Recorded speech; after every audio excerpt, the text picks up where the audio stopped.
নমস্কার বন্ধুরা, সকলকে আমার চ্যানেলে স্বাগত। সুপ্রিম কোর্টের নির্দেশ মেনে রাজ্যের সমস্ত সরকারি কর্মচারী এবং পেনশনারদের বকেয়া ডিএ এরিয়ার প্রদান করা নিয়ে এই মুহূর্তে একটি অত্যন্ত বড় খবর সামনে এসেছে। কি সেই খবর, খবরে কি কি বলা হয়েছে, সকল কিছু আজকের ভিডিওতে বিস্তারিতভাবে আলোচনা করব। ভিডিওটি বকেয়া ডিএ এরিয়া সংক্রান্ত অত্যন্ত গুরুত্বপূর্ণ, তাই প্রথম থেকে শেষ পর্যন্ত অবশ্যই ধৈর্য সহকারে দেখবেন এবং ভালো লেগে থাকলে অবশ্যই একটি লাইক করবেন এবং সকলের সঙ্গে শেয়ার করবেন।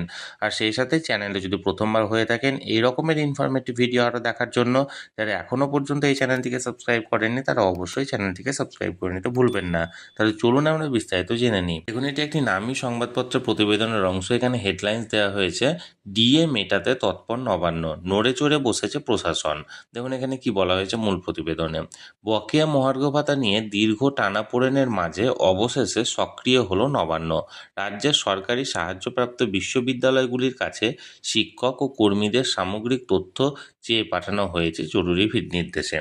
উচ্চশিক্ষা দপ্তরের তরফ থেকে জানানো হয়েছে, শুধু বর্তমান কর্মী নন, অবসরপ্রাপ্তদের তথ্য জমা দিতে হবে নির্দিষ্ট ফরম্যাটে।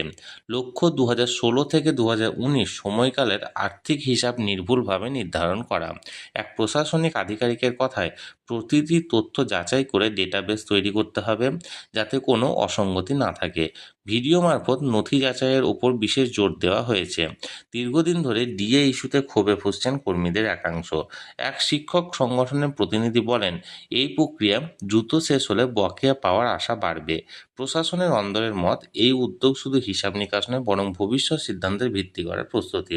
তাহলে বন্ধুরা, এখানে গ্র্যান্টিন এড সংস্থার মধ্যে যে বিশ্ববিদ্যালয়ের সরকারি কর্মচারী এবং শিক্ষকদের যে সমস্ত তথ্য নেওয়ার যে ব্যাপারটি ছিল, সেটি নিয়ে এর আগেও একটি অর্ডার জারি করা হয়েছিল। সেই অর্ডারটির ব্যাপারে আমি বিস্তারিত শেয়ার করেছিলাম। এবার এটা নিয়ে কোন ফরম্যাটে কি তথ্য নেওয়া হবে সেটা নিয়েও বিস্তারিত জানানো হয়েছে এই প্রতিবেদনে। তাহলে বন্ধুরা, এই যে প্রতিবেদনে প্রকাশ করা হয়েছিল রিপোর্টটি, সেটি সরাসরি আমি আপনাদের সঙ্গে শেয়ার করলাম। এই ব্যাপারে যদি কিছু জানার থাকে অবশ্যই কমেন্ট করুন। আর ভিডিওটি ভালো লেগে থাকলে অবশ্যই লাইক, শেয়ার এবং সেই সাথে চ্যানেলটিকে সাবস্ক্রাইব করে রাখুন। ধন্যবাদ, দেখা হচ্ছে পরের ভিডিওতে।